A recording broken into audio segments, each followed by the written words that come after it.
Welcome to The Explainer. Today, we're going to talk about something that I think drives every single one of us a little bit crazy. Why is it so incredibly hard to just stick with the basics? Even when we know they're the key to actually getting good at something. So let's just jump right in with the big question. Why is it that we know mastering the fundamentals is absolutely crucial, but we're constantly running after the next new, shiny thing? I mean, we've all done it, right? Whether you're learning an instrument, a new language, a skill for work, you know that practicing the scales is what works, but man, that new advanced online course just looks so much more exciting.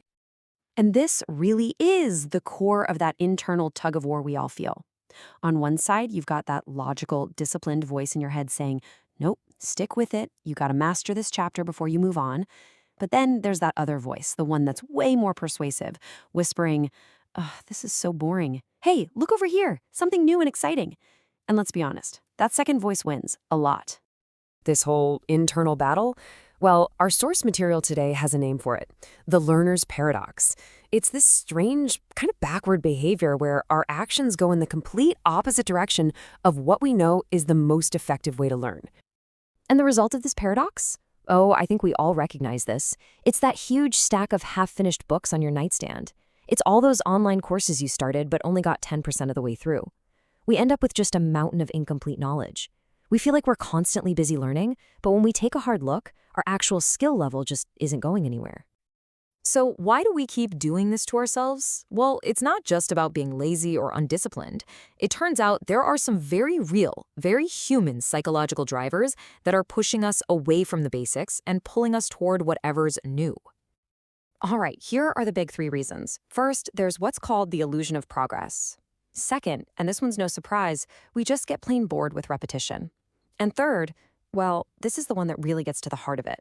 We do it to avoid the uncomfortable feeling of facing our own foolishness, the fact that we haven't actually mastered what we've already studied. Okay, let's dig into that first one.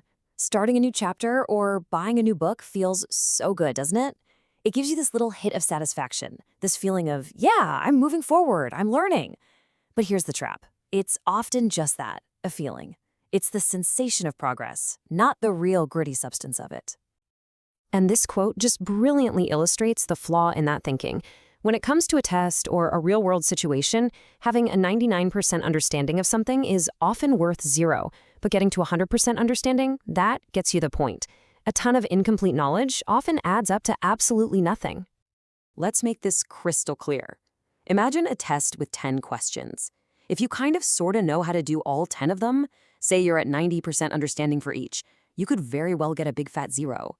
But what if you absolutely master just one of those topics? 100%, no doubt about it. That's one guaranteed point.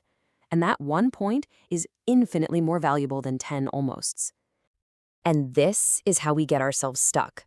This constant chase for the feeling of progress. It traps us in this deeply frustrating, vicious cycle of learning that can feel impossible to break.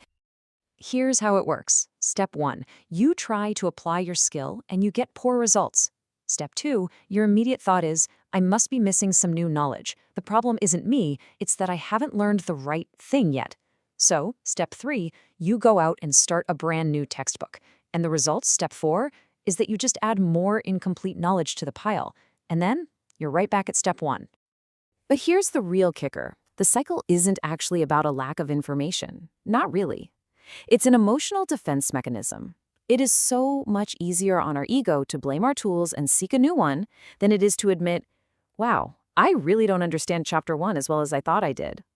Facing that truth can feel like admitting we're foolish, and our brain will do just about anything to avoid that feeling. Okay, so that's the problem, and it's a pretty frustrating one. The good news is we're not doomed to stay in this loop forever. We can get out. Thankfully, the source material gives us 3 really powerful, practical keys to finally break the cycle and start building real skill. So key number 1 is all about attacking the boredom head on. You need to change your perspective. Look, we all know repeating the same thing over and over is a total slog. The secret is to not do the same thing. Every time you go back to the basics, make a conscious effort to look at them from a totally new angle. It's kind of like watching your favorite movie over and over. The first time, you're just following the plot. The second time, maybe you start noticing all the brilliant dialogue. The third time, you're focused on the cinematography or the performance of a supporting character. The movie hasn't changed, but your experience of it is brand new. We can apply that exact same mindset to our learning. All right, key number 2 is to make learning a physical activity, not just a mental one. Most of us just read silently, which is surprisingly passive.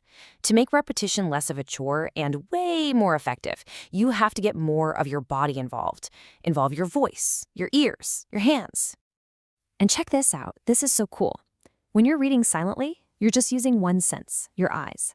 But the moment you start reading that same material out loud, bam, you've just added your mouth and your ears. That's 3 senses. Now, what if you read it, say it, and write it down at the same time? Now you're using 4 senses. You've literally quadrupled your sensory engagement, which makes that information so much more likely to stick.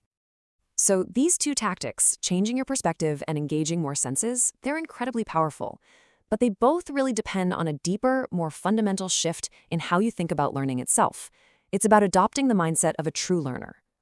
The author of our source material has a personal mantra for this, and it's so simple and so perfect. Stop trying to be fancy. Just master the basics. It's a reminder to resist the siren song of those advanced techniques and just have the discipline to stick with the fundamentals, because that is where the real progress is made. And you know what? This is the hardest part. It really is. It takes humility. It means being willing to go back and review something you feel you should already know. It means having the courage to confront your own gaps, your lapses in memory, and your weak spots without judging yourself for it. Ultimately, this is the core philosophy right here. Mastery isn't about being so smart that you never fail. It's about having the persistence to keep practicing and practicing until failure is no longer even an option. Success isn't about the absence of failure. It's what you get when you persevere right through it. So as we wrap this up, I'm just going to leave you with this question to think about. What is that one basic skill in your job, in a hobby, in your personal life that you've been avoiding? What's the one thing you can commit to today to stop chasing what's new and start truly mastering the fundamentals?